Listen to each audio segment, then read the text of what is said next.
Ready to move in premium triplex villas at Kollur APR Projects.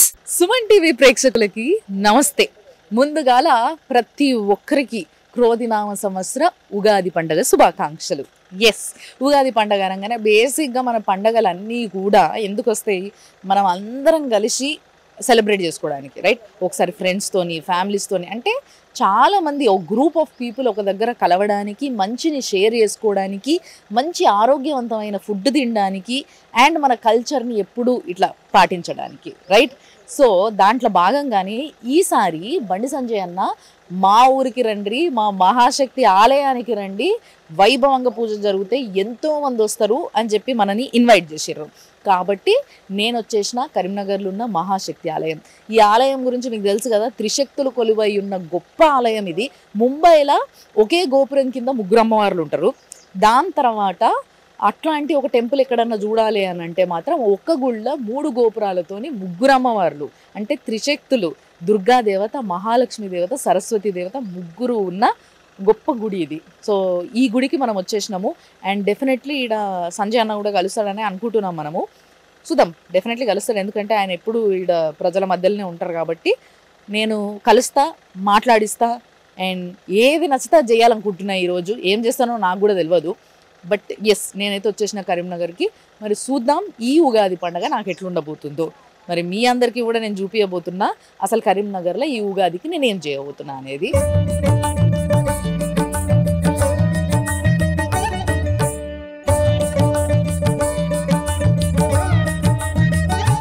మళ్ళీ నేను లోపల పోతున్న అమ్మవారిని చూసేటందుకు, మొక్కునేటందుకు మీరు కూడా నాతో ఉంటారండి.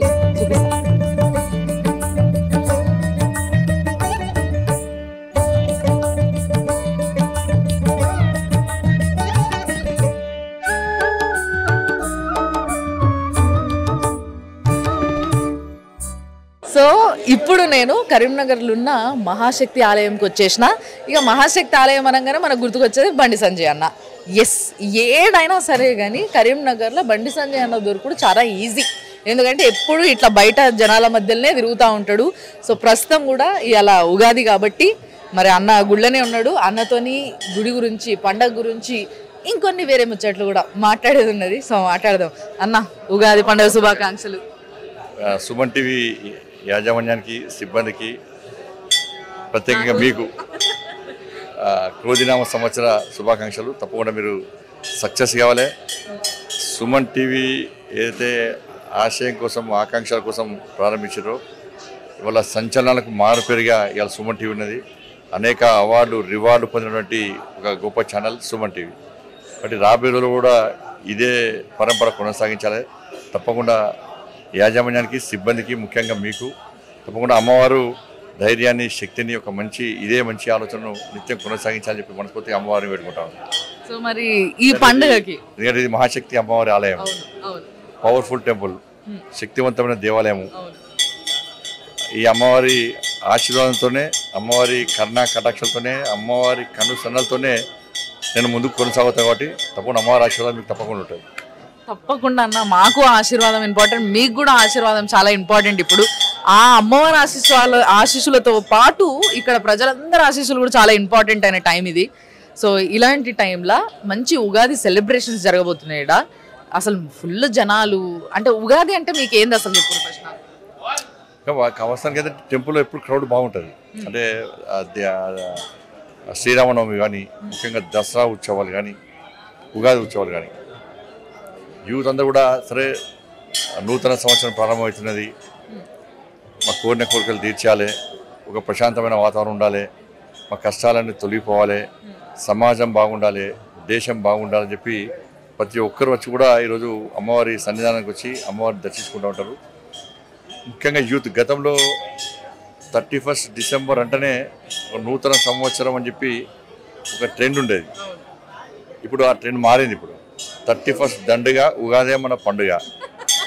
యూత్ అందరూ కూడా, మొత్తం యూత్ అందరూ కూడా సరే ఆంగ్ల సంవత్సరము, ఇది తెలుగు సంవత్సరం అని చెప్పి ప్రజల పట్ల ఆలోచన వచ్చింది. కాబట్టి ప్రతి ఒక్కరు కూడా నూతన సంవత్సరం తప్పకుండా అమ్మవారిని దర్శించుకోవాలని చెప్పి పెద్ద ఎత్తున వస్తుంటారు. ఈవినింగ్ కూడా పంచాంగ శ్రవణం ఈవినింగ్ ఉంటుంది. కాబట్టి ఓన్లీ మహాశక్తి దేవాలయం కాదు, ఇలా దేశవ్యాప్తంగా, ప్రపంచవ్యాప్తంగా కూడా ప్రతి హిందూ కూడా ఇలా దేవుళ్ళని దర్శించుకోవడము, వాళ్ళ ఆశీర్వాదం పొందడము, వాళ్ళ బాధలు కష్టాలు చెప్పుకోవడము, ఆ కష్టాలు బాధలు ఈ కొత్త సంవత్సరంలో తొలగిపోవాలని చెప్పి కోరుకోవడము, అందరూ బాగుండాలని కోరుకోవడము ఇది జరుగుతూ ఉంటుంది. కాబట్టి క్రోధినామ సంవత్సరం కాబట్టి తప్పకుండా అంత సక్సెస్ అవుతుంది తప్పకుండా.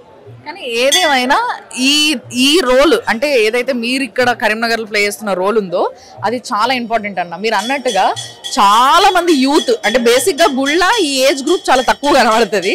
కానీ ఈ రోజే కాదు, ఏ రోజు వచ్చిన ఈ ఆలయంలో ఈ ఏజ్ గ్రూప్ ఎప్పుడూ నిండుగా కనిపిస్తుంది. అంటే యూత్లా ఒక భక్తిని, ఆ భక్తి మార్గాన్ని, ధర్మాన్ని నడిపించే మార్గాన్ని, ఏదైతే ఒక పవర్ కావాలి, ఒక శక్తి కావాలి వెనక నుంచి, అదే ఈ శక్తి ఆ శక్తిని తోస్తూ ఉంటుంది అనమాట. వాళ్ళందరూ కూడా అంతే చైతన్యం అయ్యి ఇక్కడికి రెగ్యులర్గా వస్తూ ఉంటారు అన్న. మామూలుగా మీరు అన్నారు కదా న్యూ ఇయర్ అని, సో నేనే అడుగుదాం అనుకుంటున్నా. అంటే న్యూ ఇయర్ అనగానే మన వాళ్ళందరూ ఎట్లా అంటే ఈ న్యూ ఇయర్కి నువ్వు తీసుకునే రెవల్యూషన్ ఏంది అని అడుగుతారు. మనకు అది న్యూ ఇయర్ కాదు, ఇదే న్యూ ఇయర్ కాబట్టి ఈ న్యూ ఇయర్కి నేను మిమ్మల్ని అడుగుతున్నా, మీరేం రెవల్యూషన్ తీసుకుంటారు? నేను ఎప్పుడైనా కూడా గత సంవత్సరము జరిగిన తప్పిదాలు, గత సంవత్సరం జరిగిన ఇబ్బందులు, గత సంవత్సరం అంటే ఇబ్బందులు నా సొంత ఇబ్బందులు కాదు, సమాజం కానీ దేశం కానీ ఎవరికైనా కూడా ఆ ఇబ్బందుల గురించి, ఆ ఇబ్బందులను గుర్తించి, ఆ కష్టాలను గుర్తించి వాటి నుంచి బయటికి ఏ విధంగా రావడం, ఒక మంచి ఆలోచన ఏ విధంగా కలగడం. కాబట్టి అటువంటి ఒక మంచి సమాజ మార్పు కోసము ఈ దేశంలో ఉన్నటువంటి ఒక శక్తివంతమైన భారతదేశంగా నిర్మాణం చేయాలంటే మన భాగస్వామ్యం ఏందని చెప్పి అందుకే ఊగే చెప్తా ఉంటాను. నేను బాగుండాలి, నా కుటుంబం బాగుండాలి, నేను ఆస్తిపాస్తులు సంపాదించుకోవాలి, నాకు ఉద్యోగాలు రావాలి అని కోరుకోవడం తప్పు కాదు. కానీ దాంతోపాటు ఏంటంటే దేవుని వల్ల చూడలే, మనం ఉన్నాడన్న విశ్వాసం, నమ్మకం మన లోపల ఉంది. ఆ విశ్వాసం నమ్మకంతోనే నిత్యం మనం దేవుని అమ్మవారి పూజిస్తూ ఉంటాం మనం. కాబట్టి అమ్మవారు చూస్తుంది నా భక్తుని యొక్క మనస్తత్వం ఏంది, నా భక్తుల యొక్క మనస్తత్వం ఏంది చూస్తారు అమ్మవారు.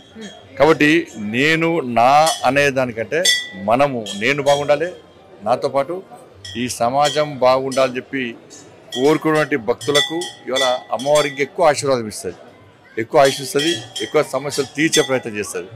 కాబట్టి ఊకంటారు కదా అందరూ బాగుండాలి, అందులో నేను ఉండాలి. కాబట్టి నేను బాగుండాలని, మీరు బాగుండాలని కోరుకోండి, కానీ పక్కోడు బాగుండద్దు మాత్రం కోరుకోవద్దు. కాబట్టి అటువంటి గతంలో జరిగిన తప్పిదాలతో టెన్షన్ పడద్దు. ఇవాళ ఒక భరోసా ఉండాలి, అమ్మవారి మీద వదిలిపెట్టాలి, ఆ స్వామివారి మీద వదిలిపెట్టాలి. అట్లా అని చెప్పి పూర్తిగా వదిలిపెట్టి మన ఇష్టానుసారంగా పోయే ప్రయత్నం చేయొద్దు. కాబట్టి మనం ప్రయత్నం చేయాలి, దానికి తోడు ఆ తల్లి ఆశీర్వాదం ఉండాలని చెప్పి కోరుకోవాలి. మనిషి టెన్షన్ పడకుండా, తప్పుడు ఆలోచనలు పోకుండా, స్వార్థం కల్మషంతో జీవితం గడిపేటువంటి వ్యక్తులకు ఇబ్బందులు వస్తాయి. కాబట్టి ఏదైనా మంచితనంతో ఉండాలి, మంచి ఆలోచన ఉండాలి, నిస్వార్థంగా ఉండాలి, ప్రశాంతమైన ఆలోచనతో ఉండాలి తప్ప వేరే ఉద్దేశంతో ఉంటే మనం ఏదో చేసే తప్పులన్నీ చేసే అన్యాయం అంతా చేసి, చేయడానికి పనులన్నీ చేసి, మళ్ళీ దేవాలయానికి వచ్చి అమ్మవారిని స్వామివారిని వేడుకుంటే బస్ ఇప్పటి తప్పులు, పాత తప్పులు అయిపోయినాయి, ఇప్పటి చేయని చెప్పి మళ్ళీ స్టార్ట్ చేస్తూ ఉన్నట్టు. కాబట్టి ఫస్ట్ మనం ఒకే సమయంలో కూడా అమ్మవారిని పూజించే సమయంలో కూడా మన మనసు మంచిగా ఉండాలి, మన ఆలోచన బాగుండాలి. అటువంటిప్పుడే ఆ తల్లి యొక్క ఆశీర్వాదం ఉంటున్న విషయాన్ని మనం గుర్తుంచుకోవాలి. అందరూ బాగుంటుంది, అలా నేను ఏ వ్యక్తి గురించి మాట్లాడలేను. కాబట్టి గతంలో జరిగిన తప్పుదలను గుర్తించండి, గతంలో మీరు పడ్డ ఇబ్బందులను గుర్తించుకోండి, దాని గురించి టెన్షన్గా ఫీల్ అవ్వద్దు, దాని నుంచి ఏ విధంగా బయటపడదాం, గతంలో పడ్డ ఇబ్బందులు ఏ విధంగా తొలగించుకుందాం, సమాజంలో మార్పు ఏ విధంగా తీసుకుందాం, మన లోపల మార్పు ఏ విధంగా రావాలని చెప్పి ఆలోచనతో ముందుకు సాగాలి తప్ప ఇవాళ గతంలో ఉన్నటువంటి అన్ని టెన్షన్ పడి మనం పూజిస్తే దాంతో ఫాయిదా ఉండదు. కాబట్టి తప్పకుండా నేను అందుకే ఈ సుమన్ టీవీ ద్వారా మళ్ళీ ఆ తల్లిని కోరుకుంటున్నా, మీరు పడ్డ కష్టాలన్నీ తొలగిపోవాలి, మీరు పడ్డ ఇబ్బందులన్నీ తొలగిపోవాలి. కొన్ని మనిషికి కొన్ని ఆశయాలు, కొన్ని ఆకాంక్షలు ఉంటాయి, మంచి ఆలోచనలు, మంచి ఆకాంక్షలు ఉంటాయి. కాబట్టి మీ ఆకాంక్షలు, మీ ఆశయాలన్నీ కూడా తప్పకుండా ఈ నూతన సంవత్సరంలో పూర్తి స్థాయిలో నెరవేరని చెప్పి మీరు మీ కుటుంబాలన్నీ కూడా సుఖ సంతోషాలతో ఉండాలని చెప్పి మనస్ఫూర్తిగా అమ్మవారిని వేడుకుంటున్నా. అన్న నేను మిమ్మల్ని అడుగుతున్నా, శోభకృత్ నామ సంవత్సరంలో మీరు చేసిన తప్పిదం కావచ్చు, లేకపోతే మీకు జరిగిన ఏమంటారు, మీరు ఎక్కడైనా బాధపడ్డది కావచ్చు సిచ్యువేషన్, అదేంటిది ఇప్పుడు ఈ సంవత్సరం దాన్ని అంటే ఈ క్రోధనామ సంవత్సరంలో మీరు ఏం సరి చేసుకోవద్దురు? మరి నేను ఎప్పుడు బాధపడా, నేను ఎప్పుడు టెన్షన్ పడా, కావాలని తప్పిదాలు ఎప్పుడు చేయ, నేను పూర్తిగా అమ్మవారిని నమ్ముకొని ఉంటా. నేను ఏది చేసినా నాతో అమ్మవారే చేయించింది అనుకుంటా. అంతే తప్ప నన్ను అమ్మవారే కాపాడుతుంది, అమ్మవారే ముందుకు నడిపిస్తుందని చెప్పి పూర్తిగా అమ్మవారి మీద భరోసాతోని నేను ప్రశాంతంగా వాళ్ళ సమాజ సేవ, దేశ సేవ నాకున్న స్థాయిలో కష్టపడి ధర్మం కోసం, దేశం కోసం కష్టపడి పనిచేసే ప్రయత్నం చేస్తా. ఏ ఇబ్బందులు వచ్చినా, ఏ కష్టాలు వచ్చినా నేను భయపడే వ్యక్తిని కాదు, వెనుకడు చేసే వ్యక్తిని కాదు. ఎందుకంటే నాకు ఆ నమ్మకం, విశ్వాసం ఆ తల్లి మీద ఉంది కాబట్టి, నిత్యం ఆ తల్లిని నడిపిస్తుందని చెప్పి ఒక నమ్మకం ఉంది కాబట్టి ఇక్కడ నాకు ఏం టెన్షన్స్ లేవు. గతంలో ఏం జరిగినా కూడా రాబోయేలో ఇంకా మంచి జరుగుతుంది.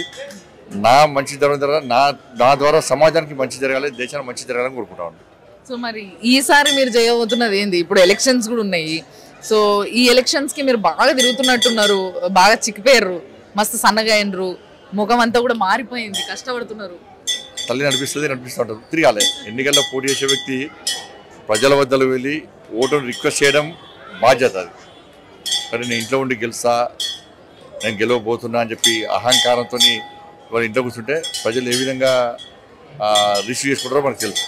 కాబట్టి పోటీ చేసే అభ్యర్థి ఓటర్స్ కలవడము, సాధ్యమైనంత స్థాయిలో సంఖ్యలో ఓటర్లను కలవడము, వారి ఓటును రిక్వెస్ట్ చేయడము, మనం చేసిన పనులు, చేయబోయే పనులు, గతంలో ఓటేసి గెలిపిస్తాం, మనం ఏం చేస్తాం, ఏ మార్పు కోసం ప్రయత్నం చేస్తాం, ఏ విధంగా ఉద్యమాలు చేస్తాం, ఏ విధంగా ఇబ్బందులు పడ్డాం, ఏ విధంగా కుటుంబాన్ని అందరినీ పక్కబెట్టి ఆ సమస్యల మీద ఫైట్ చేస్తాం, ఎన్ని కష్టాలు వచ్చినా, ఎన్ని ఇబ్బందులు వచ్చినా కూడా మనం నడుస్తున్న పందాన్ని పక్కకు పెట్టకుండా ముందుకు సాగినామో అది ప్రజలకు వివరించాల్సిన బాధ్యత ఉంది. కాబట్టి నేను కూడా మొన్న దాదాపు 45 రోజుల పాటు మండుటెండలో 45 days ఈ కరీంనగర్ పార్లమెంట్ నియోజకవర్గంలో ప్రజాహిత యాత్రను చేయడం జరిగింది.